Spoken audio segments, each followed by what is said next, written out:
All right, now Kellen Walker, also an artist who makes performances and installations, objects, and perfumes. This is interesting. She also writes, directs, and performs in collaboration with musicians, dancers, designers, and chefs. And she has exhibited at Blue Star Contemporary right here. Anybody know of that one? Anyone?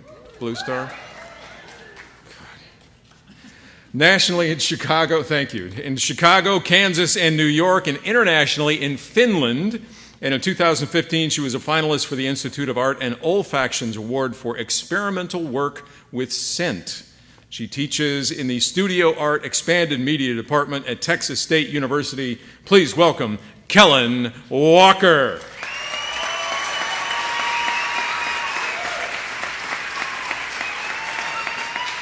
Everybody has their own tag. I know. Hi. Wow.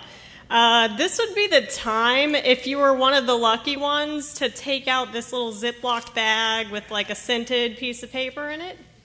But don't smell it quite yet. I'm doing like a smell-o-vision type of thing, so whenever the slide comes up that is brown and it has the word smell on it, you guys can gingerly open this bad boy up and inhale.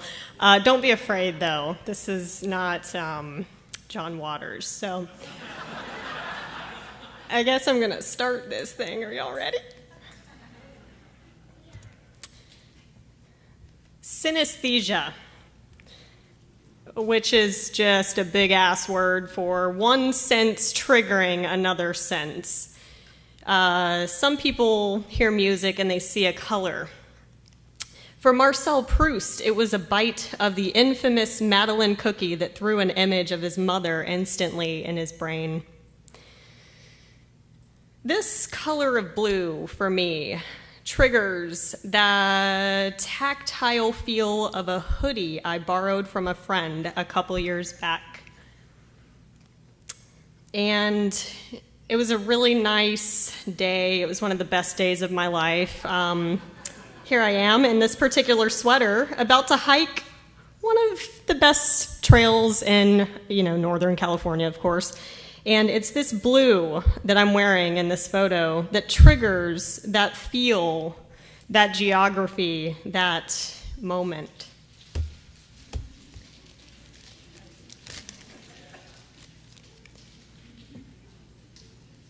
Don't touch the art. How about instead we inhale the art?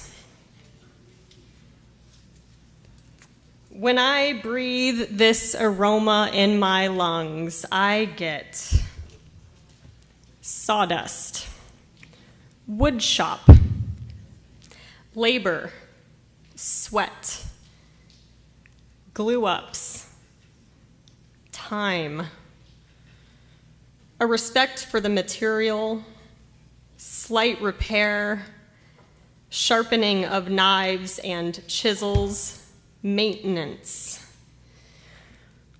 What object on a sawhorse does this particular aroma remind me of? It is a trunk or chest handmade by my grandfather. So, ladies and gentlemen, and humans of all genders, what you've smelled just then, if you're lucky, is Texas cedar. So, yeah, synesthesia. It allows my mind to connect the smell of wood chips to an image of John T. Stanley, my dad's dad, and a cedar chest made by his hands. This Texas cedar is a scent I created for my work, Western Drive, and it was originally in the form of a bath salt, a mineral soak that felt therapeutic. This was a way for me as a director to compose time, to have my dancers and I slow down for 20 minutes before we put on our costumes and entered a performance space. So, yeah, I made this Texas cedar bath salt in Chicago when I lived there and I was homesick.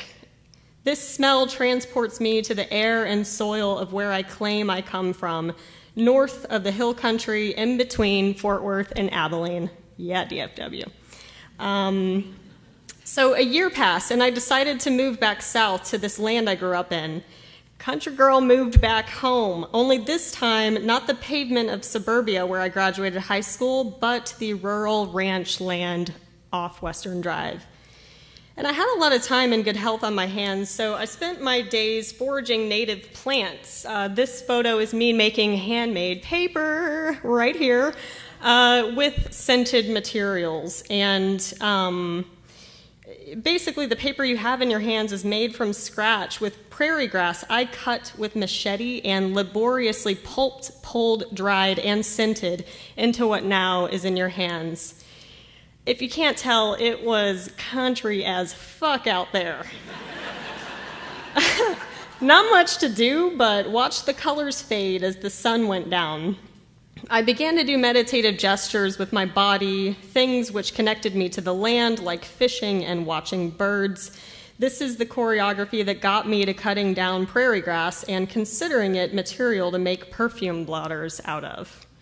And here is one of my collaborators who's a dancer of mine. This was in Chicago in the botanical gardens where I would go, yearning to breathe land that reminded me of my grandfather.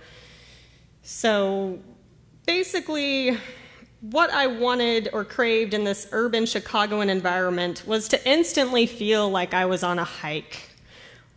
Also, I needed a deep sense of breath. So I composed a fragrance that made me feel like I was at home breathing the air.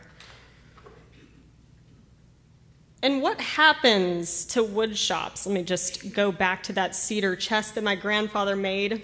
When its owner, artisan, and their hands are no longer here, their routers get separated from their bandsaws and blades and eventually collect dust in unfamiliar garages. The coffee cans collecting stray screws and washers get kicked to the curb with other rusted piles, soon to be stripped of its context, connected with these hands. These hands of my grandfather pulling out splinters.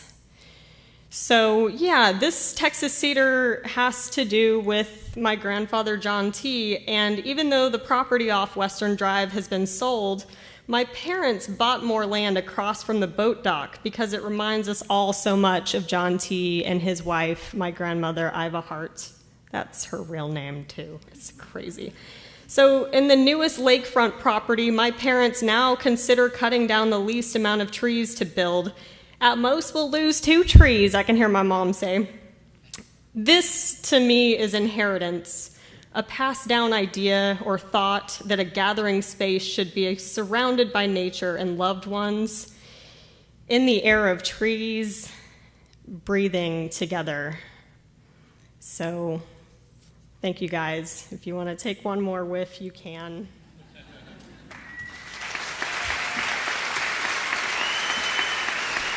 Awesome. Thank you. Let's see. If you want to use this mic, and I'll use this one. All right. I got a lot of questions first. Country as fuck. I just want to say that we're not on TV right now, are we? I think I tweeted that once when I was out there. And now you mentioned, okay, so where are you from in suburbia, and then how did you wind up back here? Yeah, so born in Lubbock, raised in North Richland Hills. Anyone? Fort Worth, suburbs. Not country as. But my grandfather bought this land in between where he and my grandmother lived in Midland and Fort Worth. So we would go to, it's population 500 out there. It's ranch land, so. And how do you get into performance art and working with art and Ziploc bags? What was in the Ziploc bags, by the way? Oh, how dare Because there are some people who didn't get the Ziploc bags and feel like they were left out. There you go.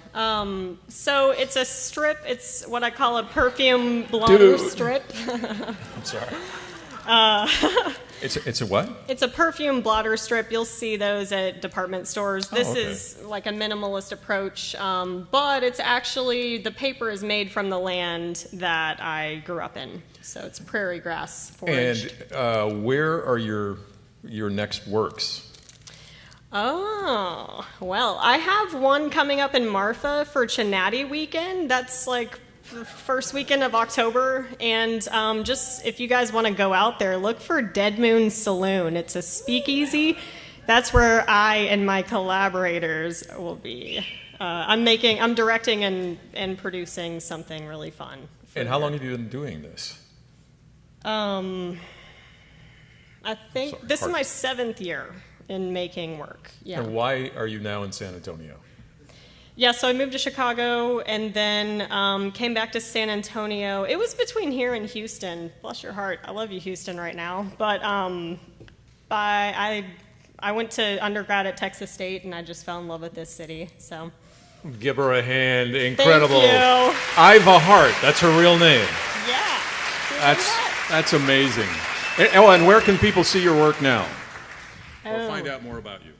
You can follow me on Instagram, Flavor Devour. I'm going to be dropping I'm sorry. Wait. What? Flavor what? Devour, or Kellen yeah. Walker up there. And currently, I don't know if I have anything coming up for real until next year. But All right. Well, thank you very much. Flavor Devour, ladies and gentlemen, on the main stage. Flavor Devour. Kellen Walker.